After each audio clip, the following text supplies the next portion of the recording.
Vamos à nossa aula de geografia.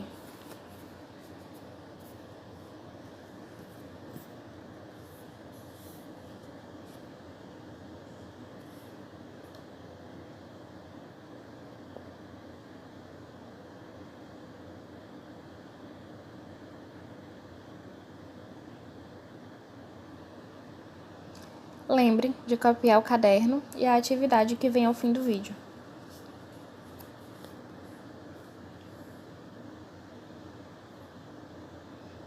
Iniciaremos com a correção das atividades anteriores.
Vamos iniciar a aula de hoje falando sobre as regiões do IBGE.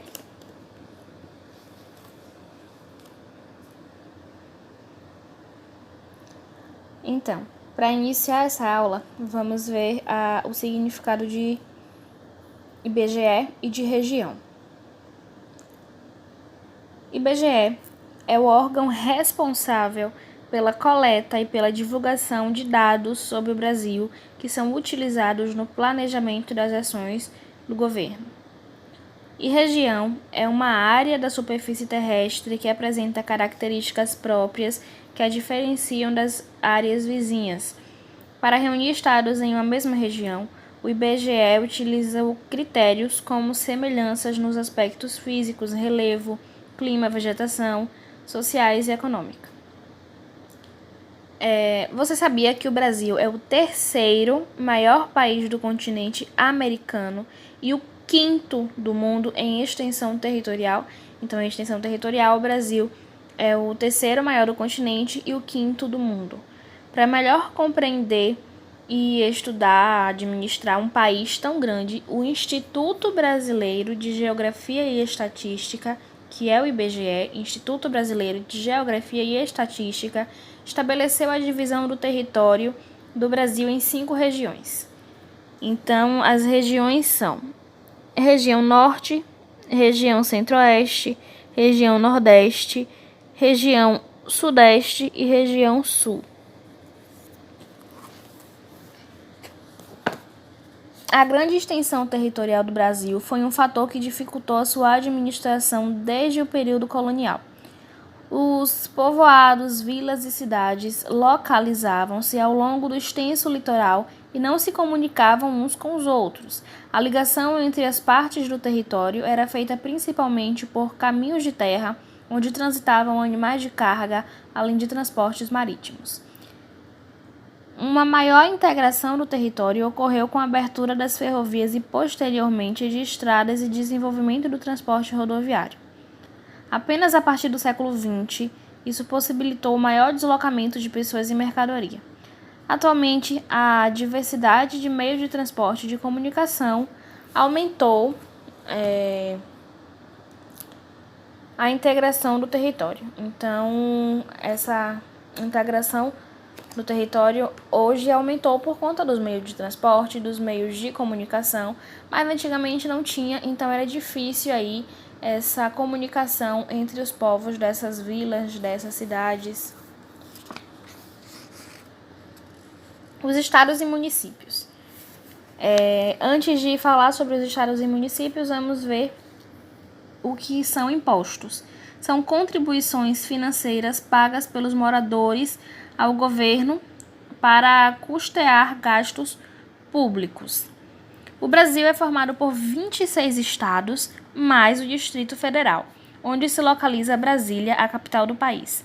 Eles compõem a República Federativa do Brasil, por isso, os estados e o Distrito Federal são chamados de unidades da federação. Cada estado é formado por um número diferente de municípios. E quem governa o Brasil, os estados e os municípios? Sobre isso, vamos entender um pouquinho a mais. O Brasil, seus estados e municípios têm um governo. Esse governo é responsável pela elaboração de leis, cobrança dos impostos, que são aquelas contribuições que a gente falou, e prestação de serviço à população. Quem cuida da iluminação pública e da coleta de lixo, por exemplo, é a prefeitura, ou seja, o governo municipal.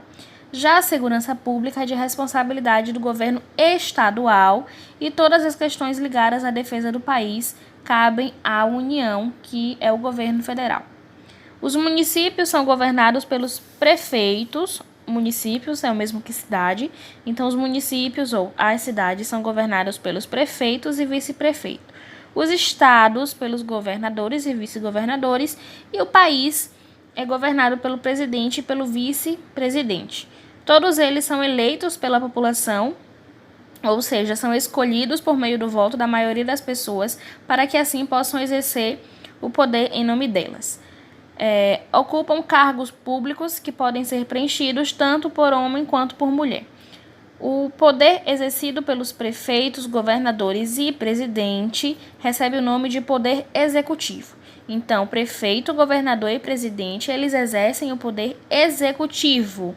Ele recebe este nome porque cabe a seus representantes colocar as leis em prática, ou seja, executá-las e administrar os negócios públicos, como cobrar impostos, decidir onde o dinheiro recolhido será aplicado, quantas escolas ou hospitais públicos serão construídos em um ano, quantas e quais ruas receberão calçamento, etc. O Poder Executivo é auxiliado em sua tarefa de governar pelo Poder Legislativo e pelo Poder Judiciário. Então, esse poder aí executivo, que é do presidente, governador e prefeito, é o poder executivo e ele recebe ajuda do poder legislativo e do poder judiciário.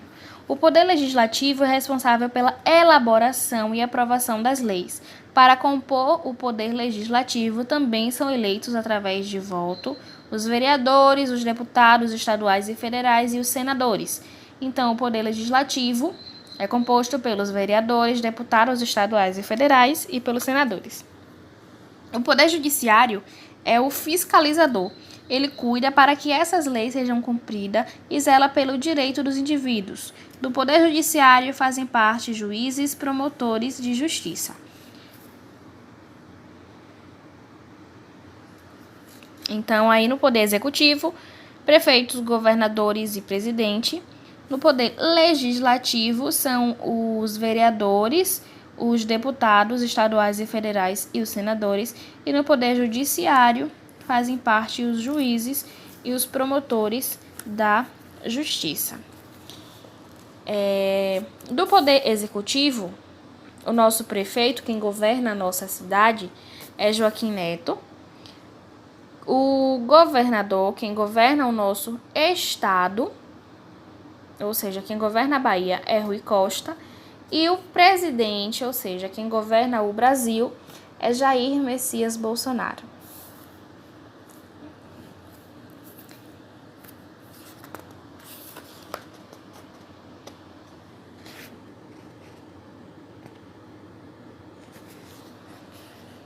Capitais.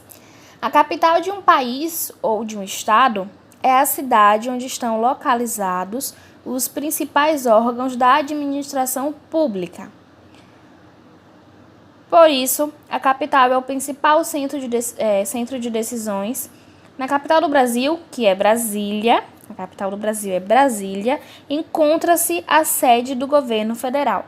Além dele estão os ministérios, o Senado, a Câmara dos Deputados. Nas capitais dos estados estão as sedes dos governos estaduais. Vamos entender mais um pouquinho aí sobre Brasília, que é a capital do Brasil. A cidade de Brasília, no Distrito Federal, foi construída na década de 1950 na região centro-oeste do país. Sua inauguração ocorreu em 1960 e, desde então, Brasília se tornou a terceira capital do Brasil. Em pouco tempo, passou a ser uma das principais cidades do interior do país. Diferentemente da maioria das cidades brasileiras, a cidade de Brasília foi planejada, ou seja, foi construída e se desenvolveu a partir de um projeto. Outras cidades, como Belo Horizonte, capital de Minas Gerais, e Palmas, capital do Tocantins, também foram planejadas. O principal objetivo da construção de Brasília era ocupar e desenvolver o interior do país.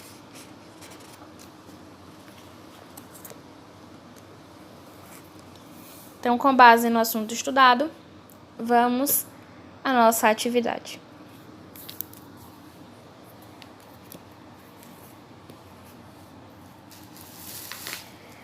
O Brasil é o terceiro maior país do continente americano e o quinto do mundo em extensão territorial.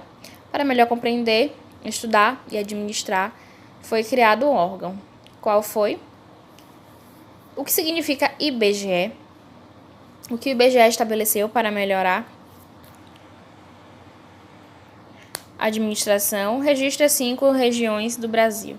Quinto, define a região, impostos e integração. Qual a importância do transporte e da comunicação para a integração do território? Como o Brasil está dividido politicamente?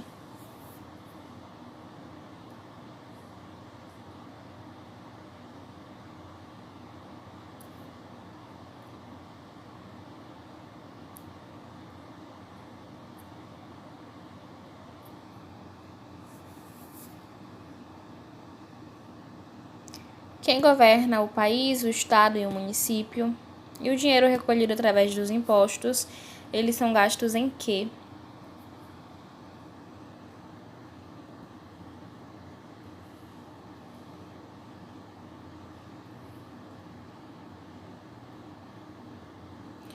O que encontramos nas capitais dos estados? Qual a capital do Brasil?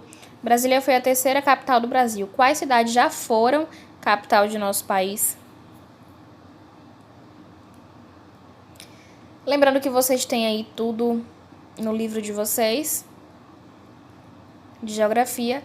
Quem não tem o livro, assiste ao vídeo e busca auxílio também aí nas pesquisas pela internet, tá certo? E aí nós temos os nossos cadernos, ler geografia e livro de espanhol. Então essa foi a nossa aula de hoje. Beijinhos!